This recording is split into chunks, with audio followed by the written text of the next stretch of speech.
আজকে আমি মাদের বাড়ি যাচ্ছিলাম, তো সেই সময় দেখছি সবজিওয়ালা কাকু টোটোতে করে সবজি বিক্রি করছে। কি সুন্দর টাটকা টাটকা। আর দেখো পাশেই ভাটা আছে। ভাটাটা প্রথমে লেপে দিয়েছে, অনেক দিন থেকে বন্ধ ছিল না, তার জন্য প্রথমে লেপাইছে, লেপে উপে তারপরে দেখো কাজ চালু হয়েছে, আজকেই সাইড করেছে ভাটা। আর এখানে দেখো সিঁড়ি দিয়ে নামছে, এই বাঁশের সিঁড়ি দিয়ে। আর এখানে দেখো কি সুন্দরভাবে ইট কেটে নিচ্ছে মিস্ত্রি কাকুগুলো। আর এখানে ইট স্টোর করে রেখেছে। আর এখানে দেখো আরেকটা ভাটাতে চলে এসেছি, এটা সোনা ভাটা। এখানে দেখো মেয়ে চেংড়াগুলোও কাজ করছে। আর এদিকে ভ্যান লোড করছে, দেখো কি সুন্দরভাবে। আর ভ্যানটাকে টানতে গেলে দেখো প্রথমে ঘাড়ে টিউ লাগাচ্ছে, তারপরে হ্যান্ডেল ধরে, তারপরে শক্তি দিয়ে টানছে।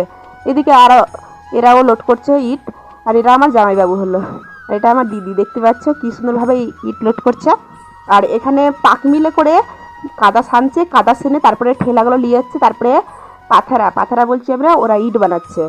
আর এটা দাদাকে দেখো কি সুন্দর একটু, আর বলছে যে ভিটাতে কাজ করতে গেলে শক্তি লাগবে। আর দেখতেই পাচ্ছ, এরকম ভিডিও দেখার জন্য লাইক করো।